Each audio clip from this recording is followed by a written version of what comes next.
All right, so I'm really, really excited about what we're doing tonight. We have here Holly Porter Morgan and Lisa Bloodgood to talk to us about some careers in environmental science. Holly Porter Morgan is the director of the environmental science program at LaGuardia Community College, where we all study. And Lisa is the director of advocacy and education at the Newtown Creek Alliance, which she'll talk about some more. And she also has some other really interesting roles that I hope we'll get to hear about. I'm going to turn it over to them in just a second, but just a quick housekeeping thing. We're going tonight until about 7:30 p.m. I'm going to be keeping an eye on the chat for questions from students. I'm not going to be doing a lot of talking, but I will try to monitor what's going on there. If you need help, you hear something that you need to be repeated, right? I think all of us are English language learners in this classroom, which is really great. So please don't be afraid to step in and ask for help if you need something like that. And with that, I'm going to turn it over to our speakers, and I've asked both of them to first tell us a little bit about what they do now. So what is their job? And also, what is the journey that they took to this job? What did they do in the past, and what kind of inspired them on the way, and all of that. So I'll turn it over to you first, Holly. All right. Hello to everyone. And I'm Professor Holly Porter Morgan. And just a little bit about myself. I started college. I ended up doing a degree in psychology, but I was always interested in the environment. My family had a little bit of land in Western Pennsylvania, where land is very, very cheap. And I grew up going there in the summers and playing in the woods. And I decided after I finished my degree in psychology that I really wanted to do something with the environment. So I went back to college and I started taking classes in botany. Anybody know what botany is? No. Nobody? Any guesses? No. No worries. No. No? Okay, no worries. What if you looked at the word instead of botany, you thought of botanical or another way to say it? I don't know. Anybody have a guess if we'd say that? What do you think it could be the study of? Botánico. Dice de par botanic. Plants. Yes. De- Go Lenora. So yes, exactly. I took classes in the study of plants and biology, the study of animals. And I realized I really loved studying plants because the plants are the basis of everything we do. Without plants, the animals don't live. And without plants, the whole world doesn't live, right? So even if we're meat eaters, our meat eats plants. So without plants, the rest of us don't live. So I became very, very interested in studying plant science. And so I started taking more classes in plants. And I ended up coming to New York City, actually, and then doing a degree at New York University. And you guys can see me here. There I am there. That's actually me in Guatemala, studying in the rainforest there. And I started out one place. I ended up studying botany, but I even changed after that because I ended up still very interested in studying plants. But now in my program here at LaGuardia, I mainly study water. So here I am at Newtown Creek. Newtown Creek is a body of water. You'll hear more about this, but it runs behind LaGuardia Community College. And this is Newtown Creek. And I have been studying water quality at Newtown Creek for almost 10 years now.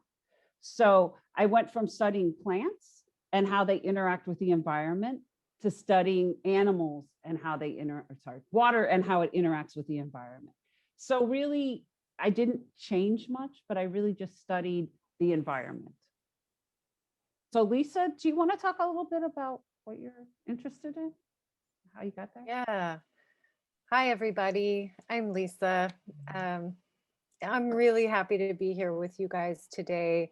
I feel very, very connected to your journey. My journey is similar in a lot of ways. I started my education in a very different sort of way. My family did not encourage higher education. I did not have any support to go to school. And so when I started, when I was young, in my early 20s, I didn't know what I was doing, and I dropped out and couldn't get a degree early in my career. And so I tried different things, but started going back to community college. I went to the Borough of Manhattan Community College, BMCC, when I was in my 30s, and wanted to study environmental science, although I had been working as an artist, as a painter, for a few years. And when I started at BMCC, I also worked at a coffee shop in Bushwick, and somebody that ultimately became a council member for the New York City Council was one of my customers at my coffee shop. And we would talk, and I told him I went back to school, I was studying environmental science, but at the same time, I had started building a garden with an elementary school in the neighborhood. And he was like, oh, I'm running for city council. And he eventually got elected, and we continued to talk, and I got an internship with his office. And he said, you know, I need somebody that knows something about the environment, and I want somebody that will build school gardens, something as simple as that. And so I went from being an artist with really no idea what I was doing to going to a community college, to all of a sudden working for a city council member and needing to learn how to understand and communicate all of the environmental problems and solutions and concerns and ideas that the people in my community had. So it was really a radical, you know, it was a big transformation for me, and was actually really challenging in a lot of different ways. And so, yeah, I went from having no background to being completely, you know, everybody was looking at me asking for answers. And so I realized, okay, I have to actually get a real degree now and be serious about this work. And so I went back to school again at Brooklyn College, and got a degree in earth and environmental science. And I learned a lot about geology, which is the study of the earth and rocks and formation of rocks, and deep time and the evolution of the earth and all of those things like that. So, and so that's really how I got to be where I am today. It was because I was in the right place at the right time. It's one thing, but then I also realized that I could go back to school, I could get an associate's degree, and then that led to my bachelor's degree.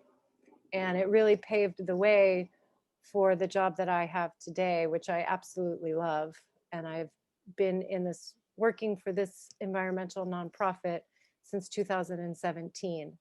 And I got my degree in 2000, I think I finished in 2018.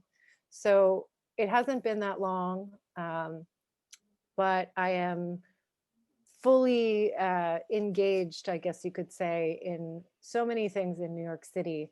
So my title today is Director of Advocacy and Education for Newtown Creek Alliance, but I'm also involved in some other citywide organizations where, you know, I've become a leader in my very small little world of North Brooklyn and Western Queens. I'm a leader there, and I think a lot of that is because of, one, my non-traditional path.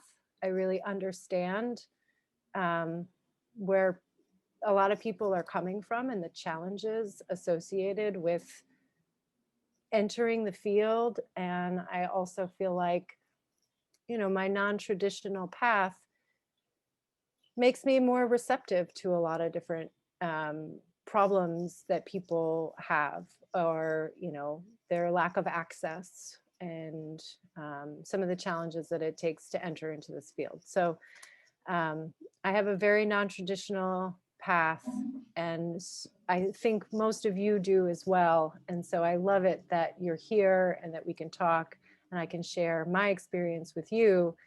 And I'm excited to just share also what I do every single day, and hopefully you get really excited to join the environmental work that is so desperately needed around the world. So whether you end up working here in New York City or anywhere around the world, the education that you get that gives you a foundation for understanding environmental science is so very important. And it is the thing that we need almost more than anything else in this world today because of all of the problems that we're facing. I almost wish I'd gotten involved in this work a lot earlier, so I could have done a lot more. But you know, we're here now. So, okay, I guess that's my little story for right now. And if you guys want to ask questions, I'm always ready to answer questions.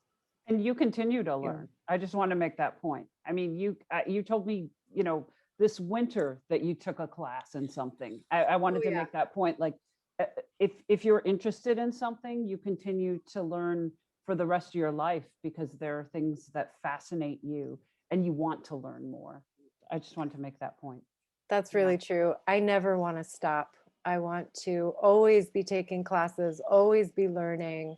There's a new degree that's offered at LaGuardia, and I'm like, maybe I should go to LaGuardia and get this new degree because it's kind of really great. That's totally true. Thank you both so much. Cindy, did I see you have something to say?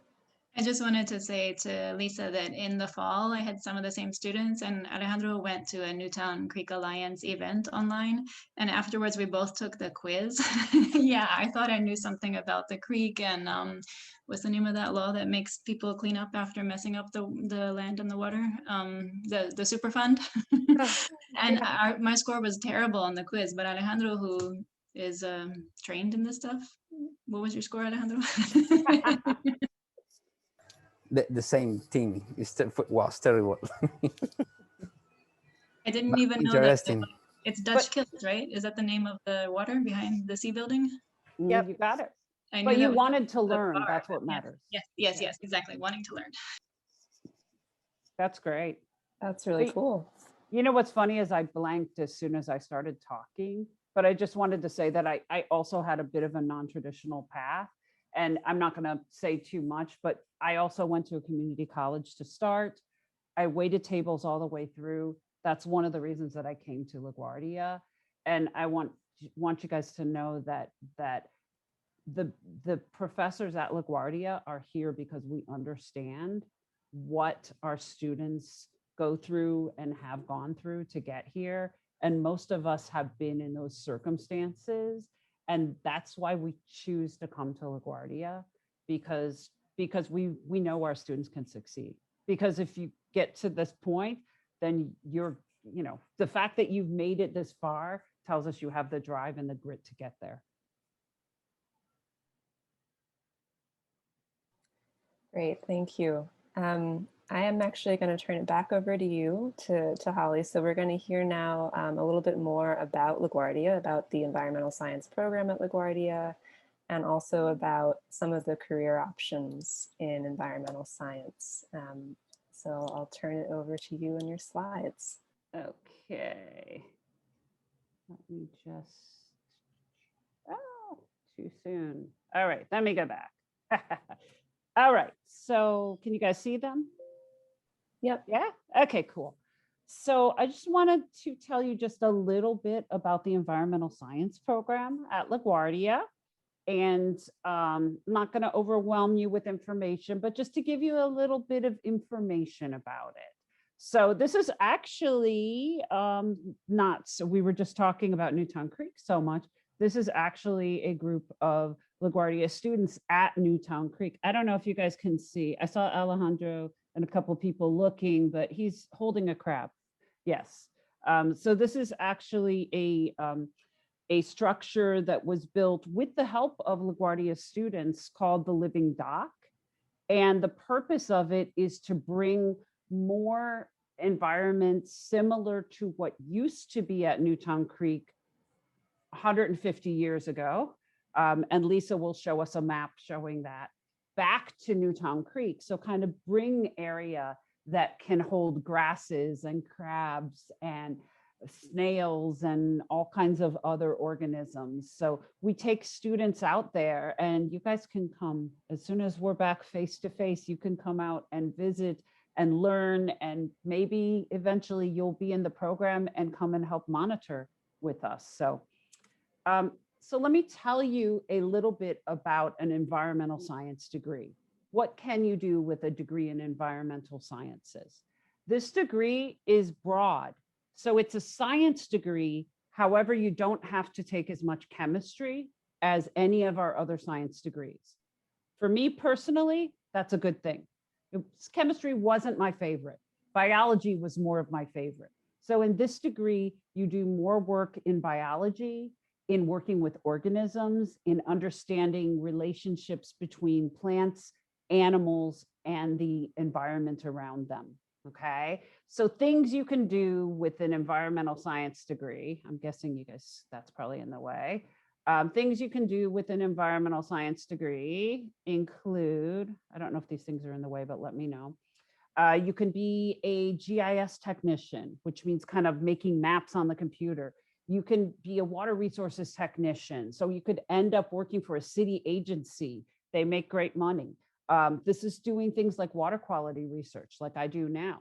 You could end up, this isn't one of the pathways to work for a zoo, which is fantastic. Who wouldn't love that every day, right? Several of our students come into this program because they want to be park rangers. Some students come to us because they want to work in marine sciences. Some students come to us because they want to work in zoology, work with animals, something like conservation science. And other students want to go on, maybe for instance, into the program that Lisa actually went to work in weather and climate, things like that. So there are so many different areas. It's a very, very broad field where you can go on in so many different areas. That's one of the nicest things about an environmental science degree, okay? Let me see if I can go forward here, sorry. All right, yes, funny. This is actually oyster cage here. Just things about the associate's degree in environmental science at LaGuardia specifically is, as you'll see from the pictures, we do a lot of things hands-on. One of the best ways to learn, right? You get to actually get out and actually do things. You measure trees, you go out to Newtown Creek and you count organisms, right? We're working on local issues. We actually work with organizations across the world on environmental issues that are global environmental issues. And there's lots of research opportunities. A lot of our students end up working at Newtown Creek, and those opportunities end up leading into paid internships and jobs later on. And of course, just like all of LaGuardia, there is free tutoring and support for students with us. So just a couple pictures of things that we do. These are my students in the lab testing water quality. Actually, interestingly, because we were talking about it, they're actually testing lead. Just for those of you that were talking about lead. So they're using this kit, and I think you probably see it on the top here. They're using a EPA standard kit to test for lead in the water samples that they collected all over the city. And then here we are again at the living dock, looking and counting. We were actually measuring these grasses and then looking to see what other organisms we found there. I think we found some shrimp, not eating. Other activities, we go out and we do activities to take care of the neighborhood. Here's Dr. Duran, Dr. Sarah Duran. She does a great deal of work with rib mussels at Newtown Creek, and she's pointing out the mussels in these little cutout areas here. Mussels are like oysters. She's pointing out, you can't see them in the picture, but she's pointing out some organisms here to a bunch of students. And here we are taking care of the street trees around us. Street trees are great for our local streets because they provide not just something beautiful, but they also add oxygen to the air. So good for us. So there's a lot of different activities we do several times a month, and everyone's invited. You don't have to be part of the program. There's a lot of interesting courses that we offer as well. And for everyone, you don't have to be part of the program, but this is mandatory if you are in the environmental science program. One of the interesting courses is called GIS. So has anybody here ever heard of GIS? Just curious. Okay, so Elisa says she's heard of GIS. So here's the thing. I bet you every single one of you has used a GIS, even though you've never heard of it. How many of you have used Google Earth or Google Maps? Yeah, everybody's like, oh yeah, I've used that. Guess what? You've used a GIS. So GIS is mapping on computers, okay? What we as environmental scientists use GIS for is things like analyzing how the habitat of African elephants is changing under climate change, or how, where we're going to put a new park, things like that, right? So this is one of the courses that all the students have to take. The good thing is, does not require any computer programming. I don't do computer programming. So it's actually the really great thing about this is it's called Geographic Information Systems. It is a well-paying field. You can get a master's degree in this. We actually have a program where students can get an associate's degree at LaGuardia, and then in only 3 more years, get a bachelor's degree and a master's. But you know, these are things to look for in the much long future, but it's a really fun class. Other last couple things I'll mention is that we have a whole new track coming for our environmental science program starting next year. Lisa's excited, and it is our sustainable urban agriculture track. And we're putting in a food garden. Students will be able to take classes in plant science, botany, as I mentioned. So it's called People and Plants. They'll be able to take classes in soil science, so understanding the world under our feet, as well as a lot of hands-on classes in actually getting out and working in our LaGuardia urban farm. And so what does this allow you to do if you were to go into this track? So this track would prepare students to work at a green roof, to work at a local urban farm. And we have about 15 of them around New York City, and there are more of them coming in all the time. There are also a number of places that are commercial farms that this would teach you to work at. there's a summer program that's paid that goes along with this that teaches you aquaponics, hydroponics. Aquaponics is growing plants in water. Hydroponics is, aquaponics is doing the same thing, but also it's a closed loop system with fish. So there's a lot of great things going on there. And we also work with the green roof. So there's, it's a very interesting track for people that are interested in plants and in food and nutrition, putting that all together. All right. And where have our students gone? Our students have gone to Columbia. This is Zazu. She's at Columbia right now.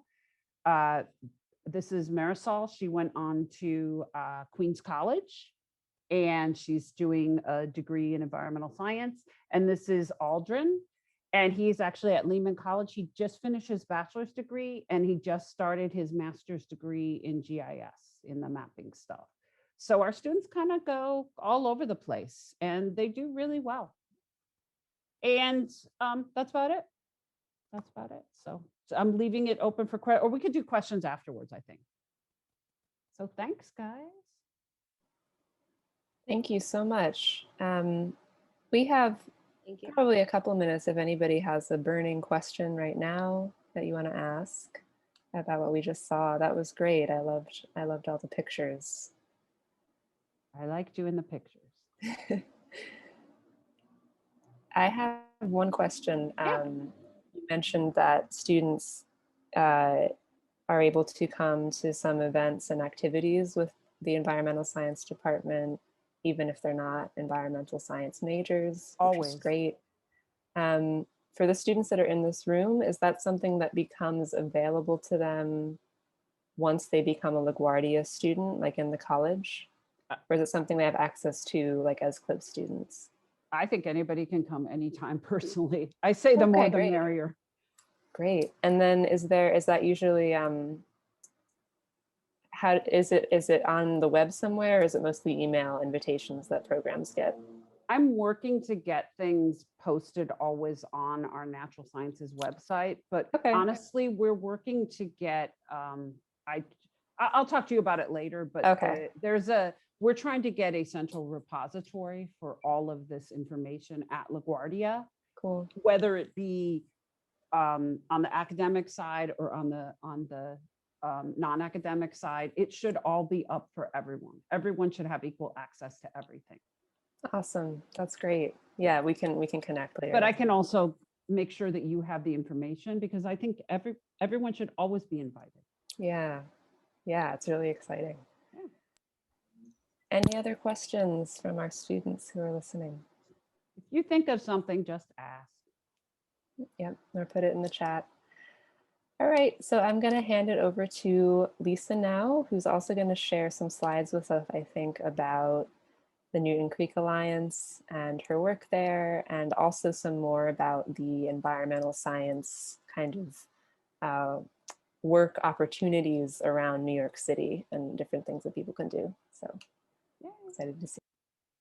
Thank you, Erin, and thanks, Holly.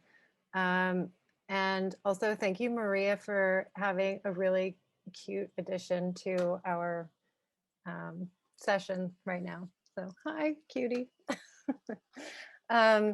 Okay, so I just want to start before I even pull up my slides by saying, you know, the environmental science field, and I kind of referenced this a little earlier, I think I personally believe it is one of the most important fields that you can go into.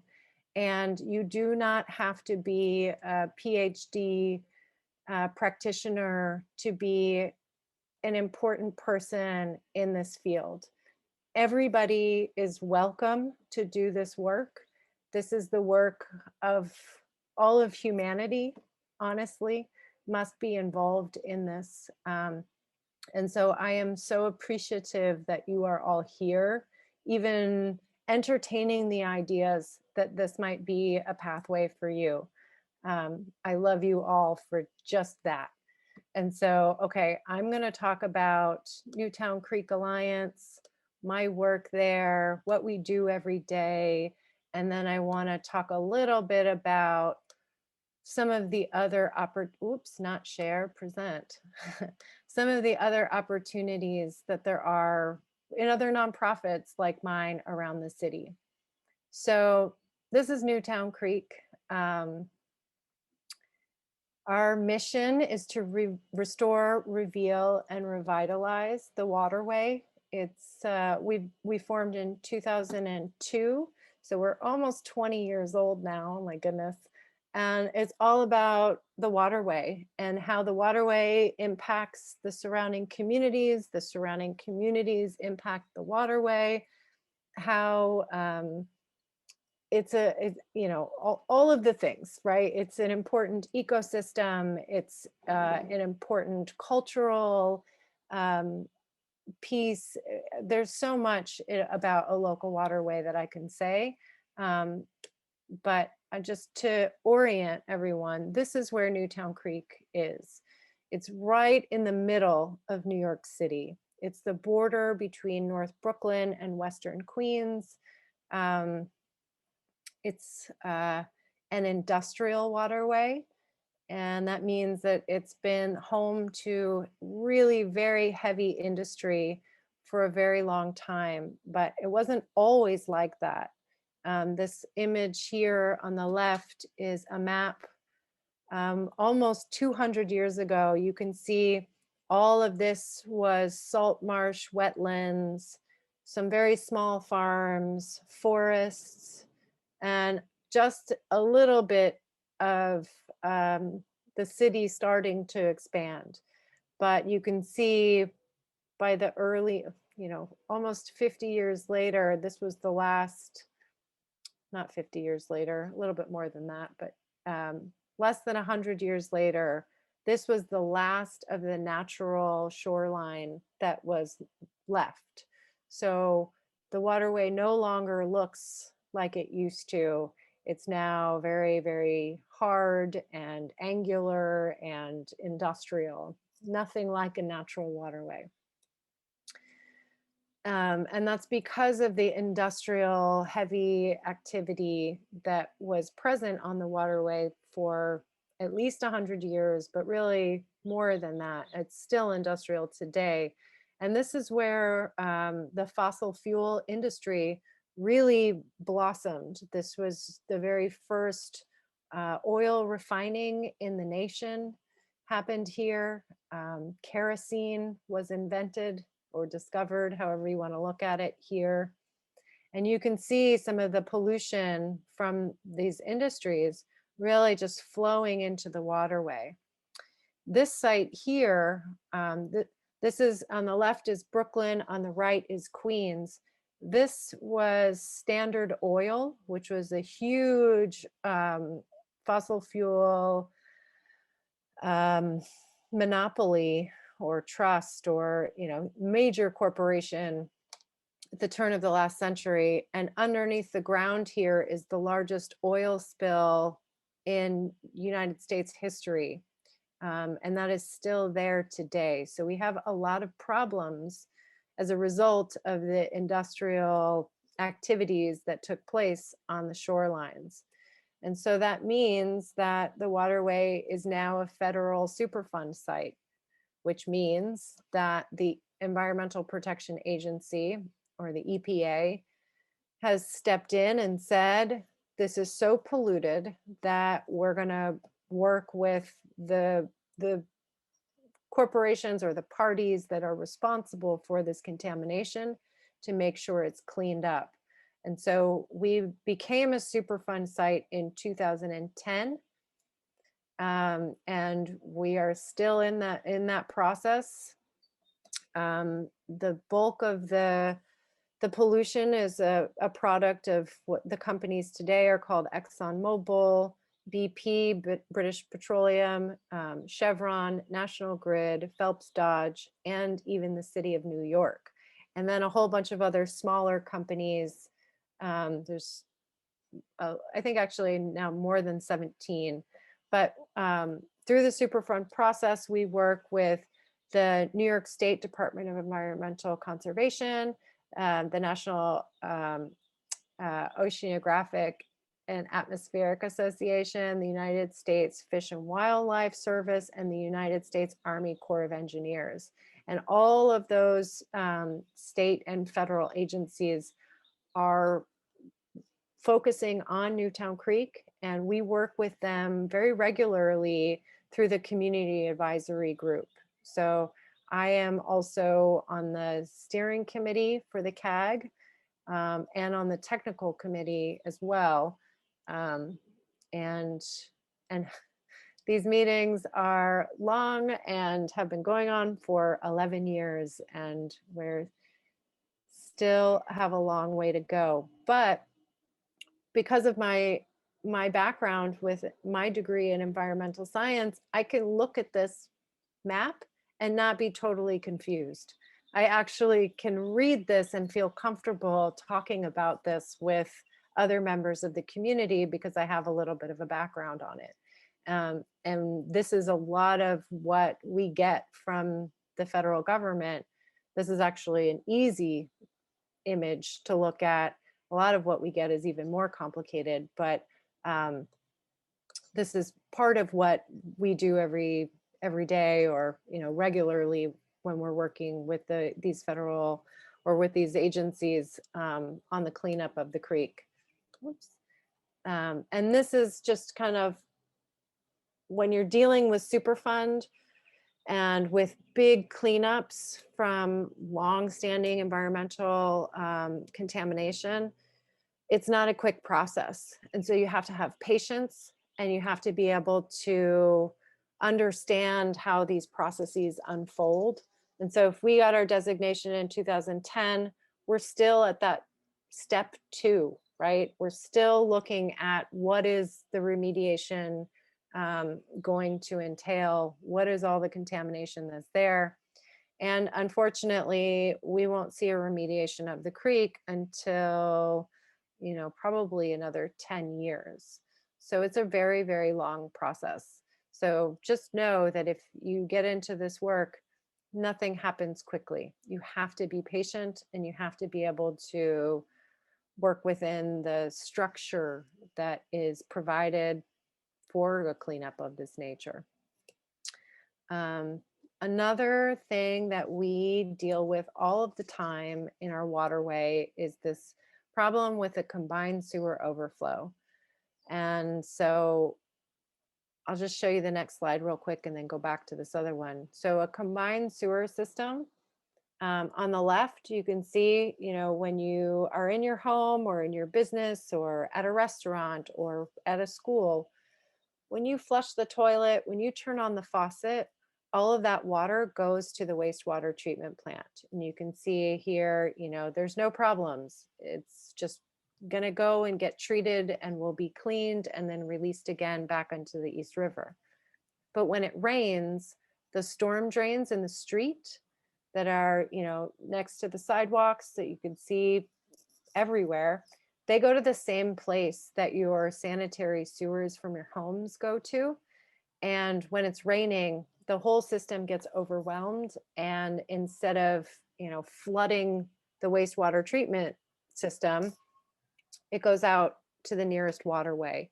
And it's great that you guys just met with Robin Sanchez at the DEP. She's phenomenal. You probably talked a little bit about combined sewer overflows. But just to go back to this slide, it's a serious, serious problem for Newtown Creek. We get 1.2 billion gallons every year of raw sewage and stormwater runoff dumped into the waterway every year. And it's 4 miles long, our waterway. And in that back 2 miles, all that combined sewage overflow and all of the water that's there, it just sits there. It doesn't move. And so those 1.2 billion gallons, all of that contamination builds up year after year after year after year.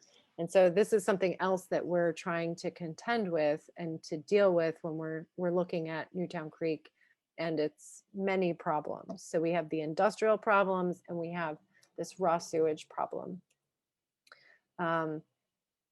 So those are the problems. But what do we do as an organization? You can see here on the left, this is actually, Holly mentioned Dr. Sarah Durand, this little white-haired lady right here. She is bringing some students, and I think this might even be one of the students that Holly was mentioning, Eldred, who went on to Lehman College, who's absolutely phenomenal. I think that actually is me. I never realized that was me in the picture there. Anyways. Yeah, that's Aldrin. Aldrin. Yeah, right there. Aldrin. Sorry, I said Eldridge. Okay. Aldrin, excuse me. And so we do a lot with community, right? And so we look at LaGuardia Community College as a community partner.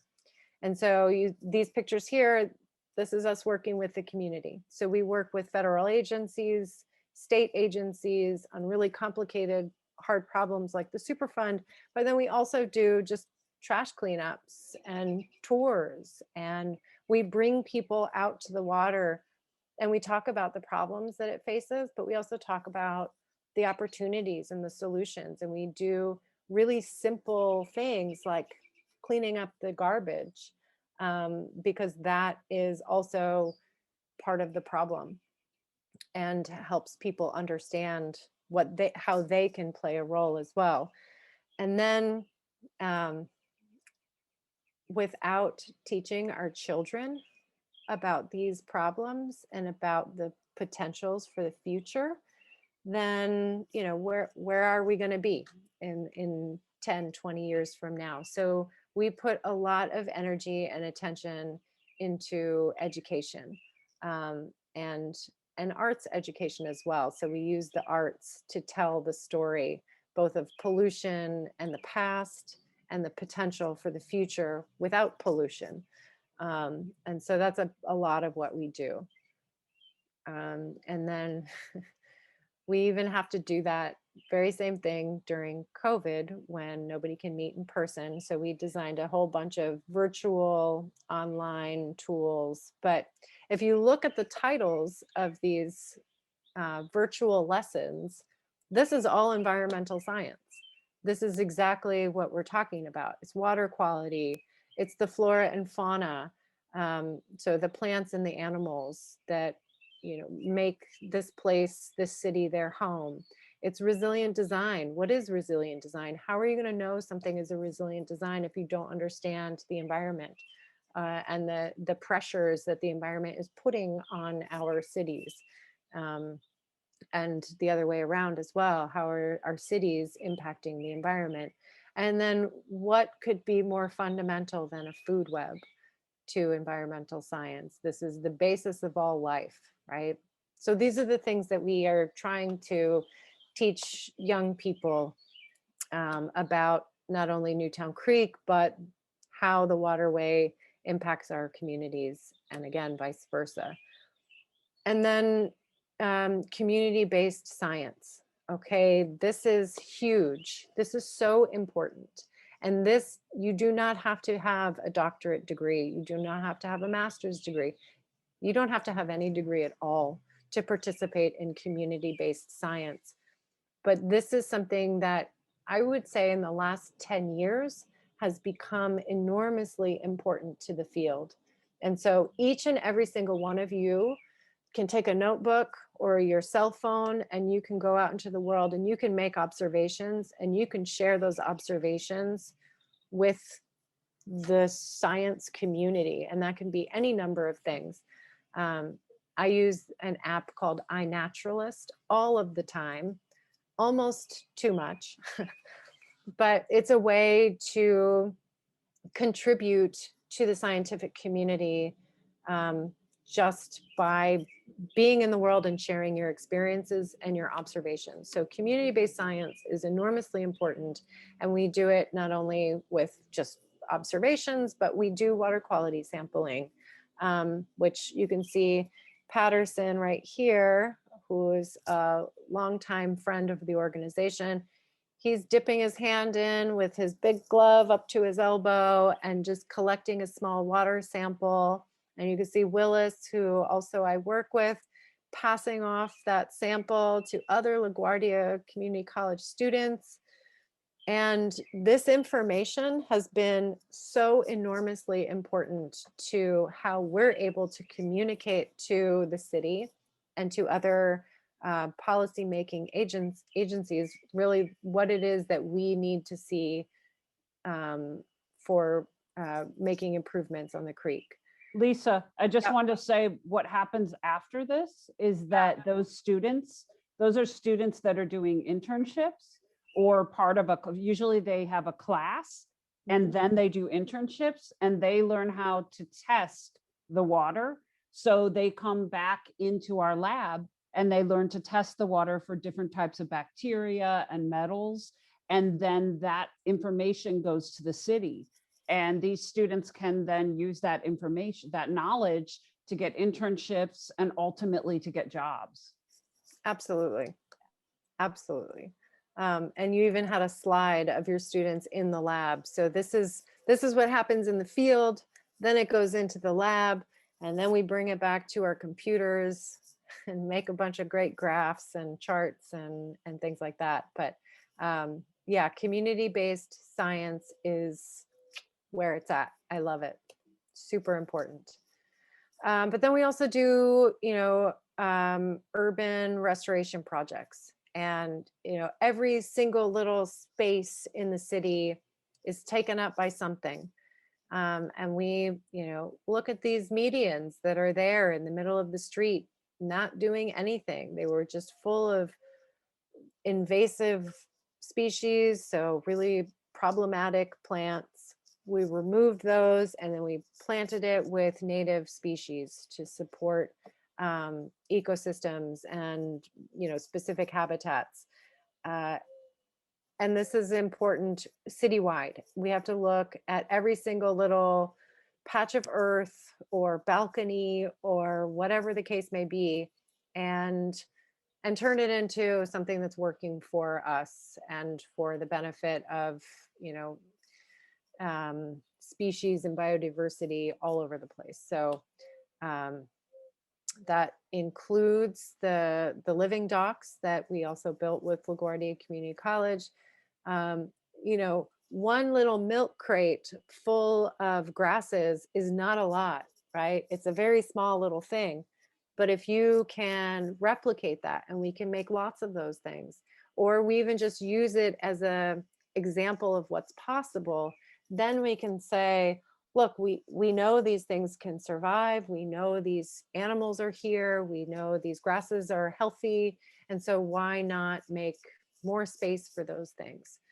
And so we have these pilot projects all around the creek where we're exploring how to creatively use this space. At one point, these were vast salt marshes, and now we have these little bitty things, but it's pointing to what's possible in the future. We also do a lot of planning and visioning and and saying, we have these shorelines that are not being productive. We can change them in this way, or transportation flows are not good here. We need to do X, Y, or Z. But planning work is also a big part of what we do.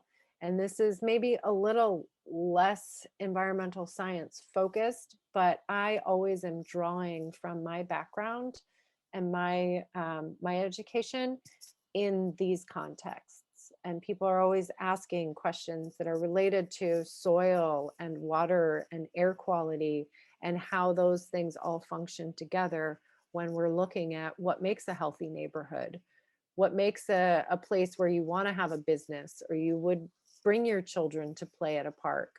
All of those things, they're all integrated. And so having a foundation in environmental science makes for a really good city planner. I'll just leave it at that. And then, we have all of this space and all of this, you know, we have empty lots and we have unused rooftops, and we have, in this picture on the left here, we have abandoned railroad tracks that aren't used for anything anymore. And so something that we do as an organization and say, okay, how can we redesign these spaces so that they are more productive, so that they are bringing open space, food security, job opportunities, waste management opportunities to these spaces that really aren't doing anything. And so this picture on the right here, this is where our offices are. You are all welcome to come and visit anytime. I would love to give you a tour and show you around.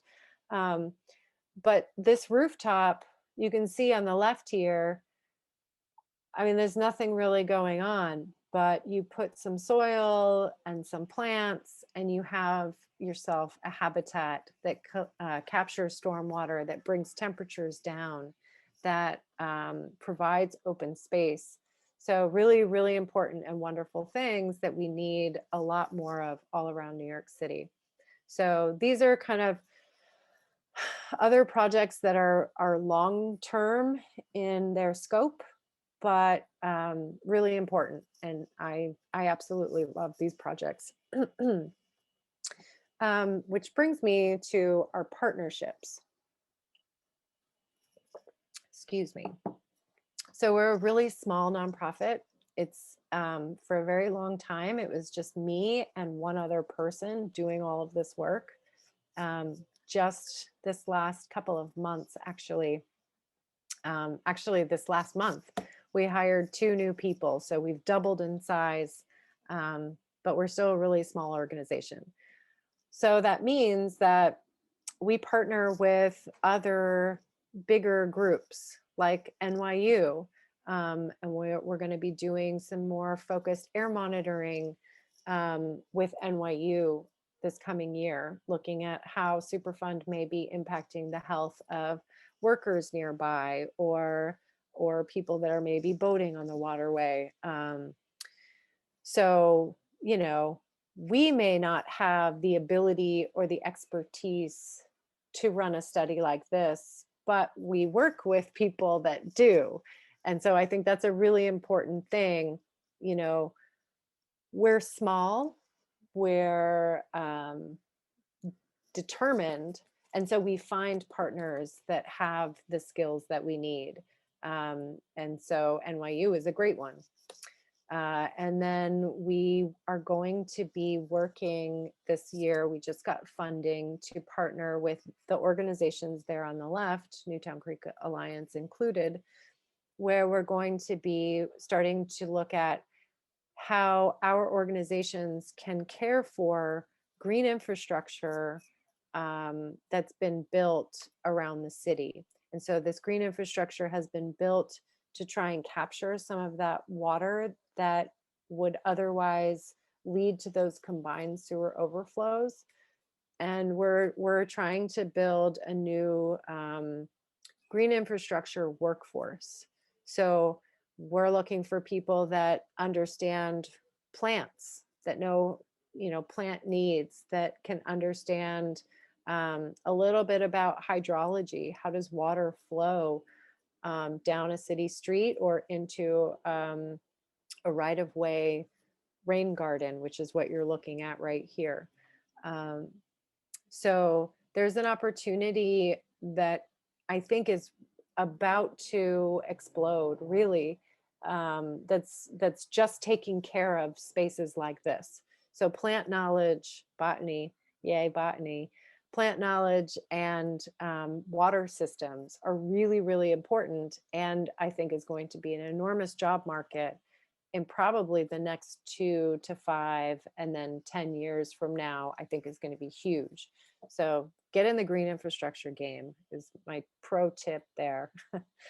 And then this is another partnership that we're involved in, and this is just in North Brooklyn. And so this very pretty picture on the right is an artist's rendering of the parks in North Brooklyn. And actually, if you look at it a little bit, take away the beauty and the art, there's a couple of big parks here, but really there's not a lot of park space in North Brooklyn. And really in most communities across the city, there's not enough green open space. And so we're working with these groups to try and bring more of that into this neighborhood. And so having an understanding of the value of green space and how green spaces function to improve air quality, to improve water quality, to improve soil quality, to improve mental health, to improve physical health, and then just the general sense of well-being in a community. Understanding how those things all work together, which is environmental science, is a huge part of the work of this coalition. Okay, so that's kind of like what Newtown Creek Alliance does. We're all over the place, right? It's a small nonprofit, and we're trying to tackle all these really big problems. And so many of those problems have their foundations in science and environmental science. But we are not alone. We are one of many, many, many, many nonprofits around the city that do really similar work.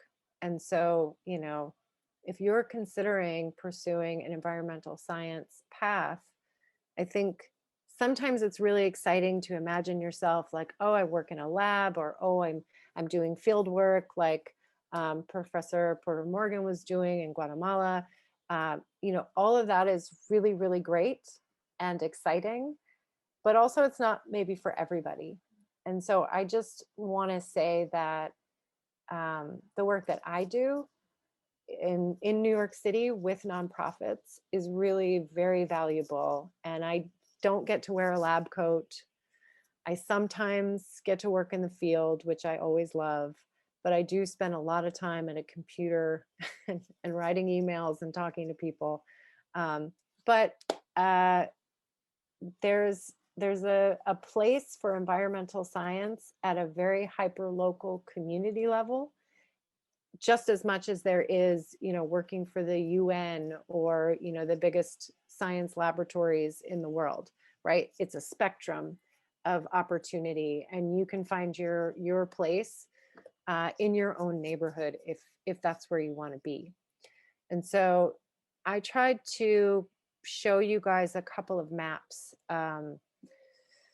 that show some other nonprofits like ours around the city, to show kind of like what else is out there. Some of these maps are good, but some are not great. Like, I don't think this map is actually that great to take a screenshot and show it to you guys. So I did put the website here if you wanted to explore a little bit more.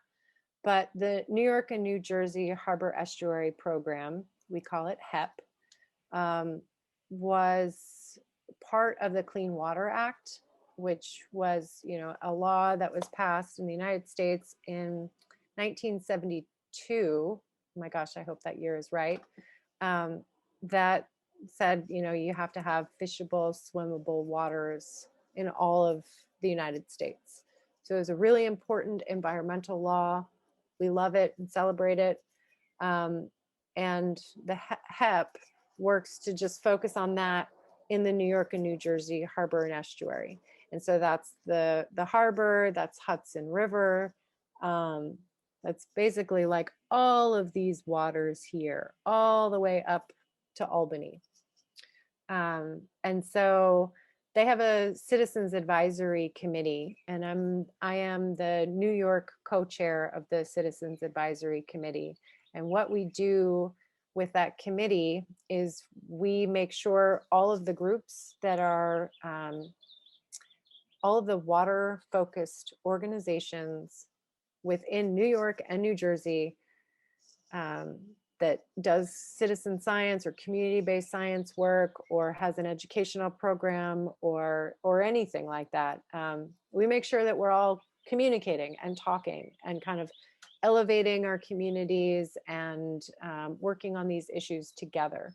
And so this is just a few of the organizations, because again, this map did not translate well when I took my screenshot, working on some of these issues. So there's maybe like 15 here, which is a pretty good number. So we're one of dozens really of organizations that focus on waterways. So you could, in theory, go and work for one of these organizations, and they're all actually really wonderful. There's also the New York City Environmental Justice Alliance. And this is another really phenomenal network of organizations that are linking low-income communities and communities of color, often where English is not a first language, to bring environmental justice to their communities. In both of these maps, in all of these maps, I always get really kind of sad. There's not a whole heck of a lot going on out here in Queens. But that's not to say that one of you one day might start an organization to do just that. But these organizations, they're focused on environmental justice. Environmental justice has foundations, again, in environmental science. So these groups are different than these groups, although they do work on a lot of the same sort of things. And then the last thing I wanted to show you, so the United States Department of Agriculture, the USDA, the Forest Service, which is a part of the USDA, they've put together a stewardship map. So we call it a STEW map. And stewards are people, individuals, organizations, whatever. They are the stewards of the land. So they care for the land or the water or the air. If you have a garden, you are a steward of that garden. So you take care of it. And so this map of New York City, they looked at 720 stewardship groups, which combined, they have a, they have a really big budget. No way does Newtown Creek Alliance have anywhere near that amount of money. No way. And with this many people, 633,000 people either working or volunteering or somehow a part of these stewardship groups.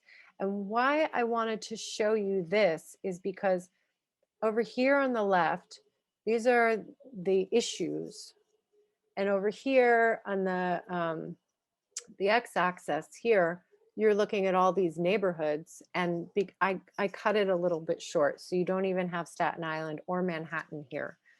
But you have these neighborhoods and these issues. And if you look, environment and education, those across the board in all these neighborhoods, these are the issues that stewardship groups are really focusing in on. And so I think that this really shares a lot of insight, right? This is really valuable information. Even though food is really important, faith, very important, housing is hugely important. It really is environment and education, which I think a lot of that actually kind of goes together, environmental or education. These are the issues that are important to people that are working in the community.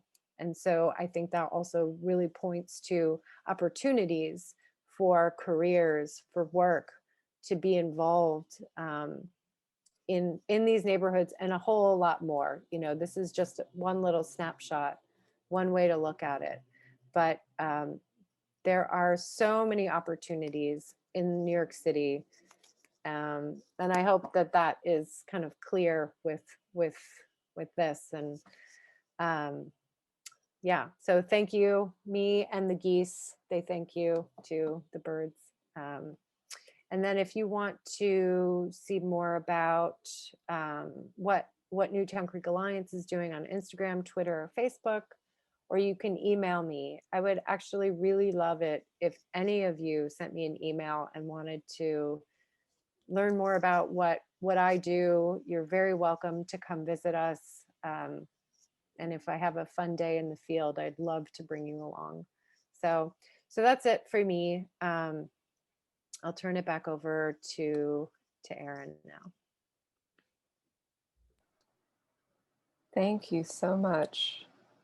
I was very moved by that. I learned a lot. I really appreciate all the work that went into putting that together for us. Students, we have 15 minutes. We would love to hear any questions you have for Holly or for Lisa. Anything you want to share that came up for you while we were sitting here together learning all of that. It's your space.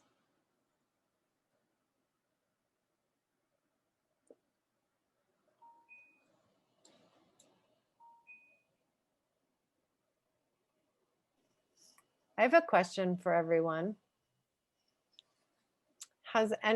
Have you guys been to Newtown Creek? Do you know where it is? Yes, I was 2 months ago with Professor Cindy. She showed me where is Newton Creek and view some parts, view some industries close to the Newton Creek. And I want interested in to be part in La Guardia in environmental and science, and maybe in the future too, with a volunteer in Newton Creek. But I need learn more English. You'll get there. You're fine. I try. So We welcome you. Alejandro and I went with a friend who's a painter, and we talked about the minerals that can pollute Newtown Creek. My friend, the painter, loves cadmium red, but we know cadmium is not good for the water. But Alejandro, can you explain your disagreement with me about sewage overflow and going to the beach after it rains from grammar last week or so? So we were talking about the wastewater when go to the beach, to the ocean, and Miss Cindy say that she doesn't like swim in a beach now because she think that is a wastewater.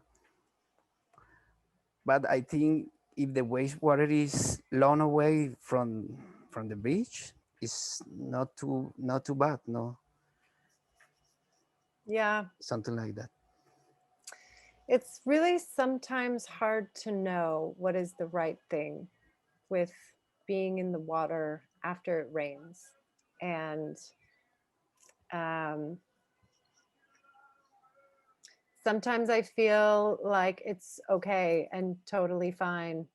And sometimes I'll say, no way, absolutely not. It really depends on where you are. How close you are to a combined sewer overflow, how long it's been since it rained, right? Yeah. If you're close and it's been and it's rained within a couple days, but you never know. There can be overflows without rain. But they are rare, Yeah. right? Yeah. Very, very, very rare. But I also wanted to speak to Alejandro. You said you'd like to volunteer with Newtown Creek Alliance when your English is better. And Yes, I think because I need to feel comfortable for understand you or the other persons to communicate to share that is my point. it's a But I good want. point. It's a very good point. But I will say that there are a lot of people that speak Spanish, speak so many other languages that it would be really wonderful to have someone like you to speak to those people, because my Spanish is really bad, really, really bad. So we always want to have people that can communicate well in languages that we don't have. So you would be very important if you came to volunteer with us, because you could speak to people that we cannot speak to. So don't ever think that language is a barrier. Language is an opportunity to communicate in a way that we cannot. So I'll see you tomorrow at the office. Thank you so much. Yeah. It's really true.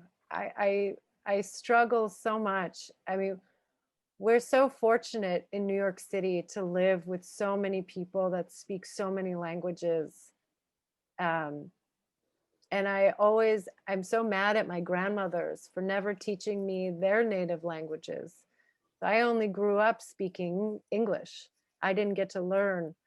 And you already, all of you are so much further along because you have multiple languages. So it's really an asset.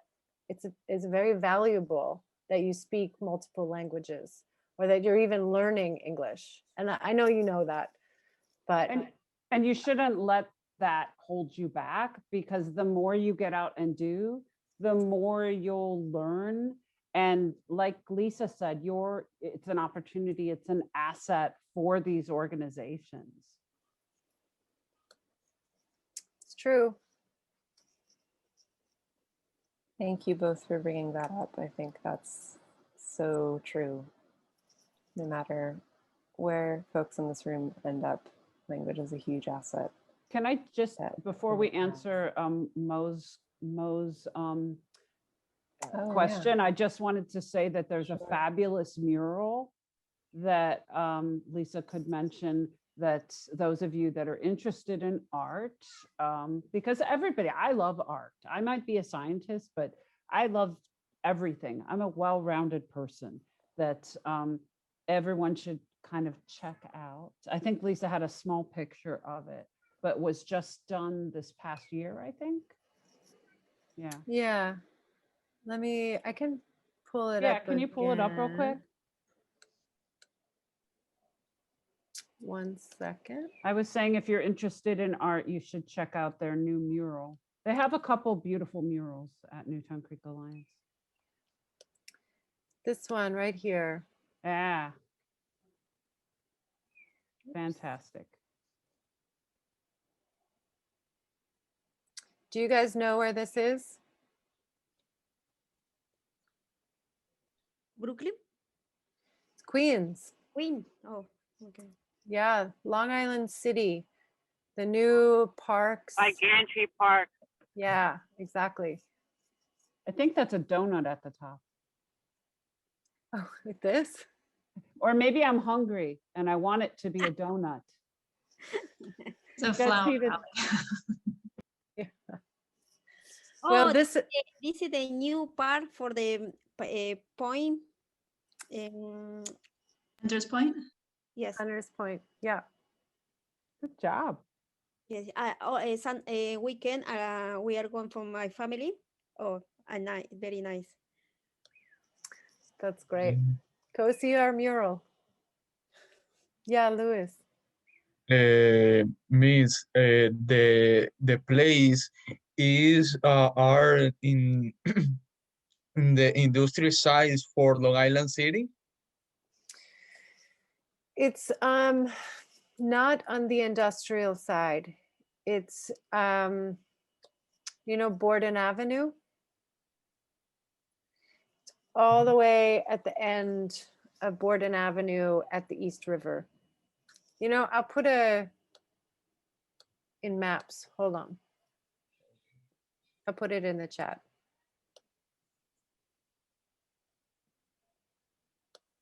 If you take the 7 train to Vernon Jackson and get off and walk left all the way to the water, you get to Vernon Boulevard, keep walking down, you go to the park, Center Boulevard, and then there's Hunter's Point, the park, and then it goes into Gantry State Park. If you want to know by 7 train, or is that familiar? Oh, okay, I got you. Thanks. That's good. Thank you so much. I can answer Mo's question. So in terms of a major, the best thing to do would be to meet with the program directors from those majors and to talk to an advisor and maybe talk to them about those majors. I mean, if you're interested in more than one major, come and talk to us about those majors and we can kind of walk you through it. I can tell you for me personally, I never try to pressure students into environmental science. If I sit and talk to a student and I feel like they'd be better off in, say, biology, I will tell them. If I think their interests are closer to environmental science, I will tell them. If I think their interests are better for music, I will tell them. I think that you should end up doing what is right for your interests because you're going to be happier at it and therefore you're going to succeed at it. So I think, but LaGuardia has lots of people, advisors, program directors. I'm a program director. I'm also actually an advisor for STEM. STEM is science, technology, engineering, math. So we can all sit down and talk with anybody. We can set up a Zoom and talk and you know, we can talk together in a group, however you want to do, and just figure it out with you. We can also do via email, whatever anyone is comfortable with. And I don't know if it's how LaGuardia does this, but maybe you can audit a class or, you know, just sit in on a couple of classes to see if it's even interesting to you without taking the whole class. I don't think they don't No. usually let people do that, sadly. I wish they did because I think it would be great. But you can look at the syllabus online and you can talk to the professors. That's something that I can help with. Like I can explain what the different classes are in anything from natural sciences. I can set someone up to talk to different professors because I know everybody. You know, that's something good. I wish they could audit. But yeah, I know, I don't like that either. I see a question from, is it Donna? Yes, Erin, hi. I'm Hi. sorry, I don't have your screen because I'm driving. I shouldn't do that, but I'm actually parking. Would you be able to put everything, like everybody's information in the link and send it via email to everybody who I guess came to the Zoom meeting today? I will be doing that for everybody who's here. Thank you. I know you would. I just want to reinsure. Okay. For thanks. sure, yes. It'll take a few days because I want to get the video ready and all the resources ready and send everything out in one neat email. But yes, you will get that. Thank you. Thank you. I'll also put my email in the chat if for some reason anybody wants to reach out to me about this. I know Lisa and Holly have also shared theirs. Any other last, we have room for one more question probably, if anybody.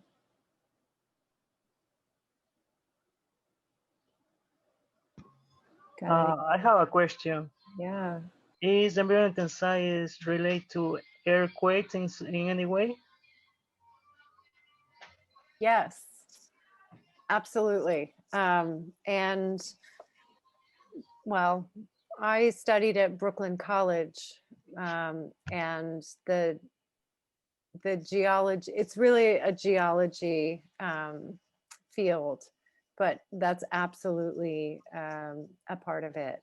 And really interesting work. I mean, earthquakes are fascinating, and the technology that's used to monitor earthquakes is also enormously fascinating. Can I tell you what I learned recently about the field of earthquakes? Yes, yes. And Julio, I hope you find this Sure. interesting too. Yeah, sure. So using the technology to study earthquakes enabled scientists to actually understand that in the Earth's mantle is actually a whole lot of water. It's like 1% water. and they're beginning to rethink how our water cycle functions. And it's really interesting when we were talking at the beginning of this conversation about dinosaurs, because it looks like the water cycle of the earth is even more complex and longer than we ever knew before, and that so much water is locked in the rocks beneath the earth's crust, which just is amazing. And they learned this by using I can't even think of what it's called, but the technology used to measure and monitor earthquakes around the globe. So seismology. Thank you. Seismology. Yes. Fascinating. That's really great. Julio, I'll add to what she said and say that a degree in environmental sciences does allow you that's typically where the area that you go into to study geology and geological. There aren't any departments now that are specifically geology. That's within an environmental science department. And geology is actually a very well-paying field these days. Yes, it is. Yeah, geologists work for everything from architectural firms to understand, like, you're going to put down a new building. A geologist has to look at where you're going to put down that building. Are you putting down a building on granite? Or are you putting it down on something that you're going to not have a sturdy foundation? To looking at new resources instead of fossil fuels. There's so many different places that geologists work. So it's a great field to be in. And fascinating. Thank you. Yeah. Great question. We are at the end of our time for tonight, and I want to respect everybody's time. I feel really lucky to have been here and to seen these incredible presentations and to have heard from all the students who are in the room. Thank you so much to Holly and to Lisa for taking this time. It was really just fascinating. And everybody, please reach out. We see the emails in the chat. I will keep the room open for a few minutes if you have to copy anything. And I will be sending out an email with some resources for you all, information that we heard here tonight. So thank you everybody so much. Enjoy the rest of your class if you're going to class.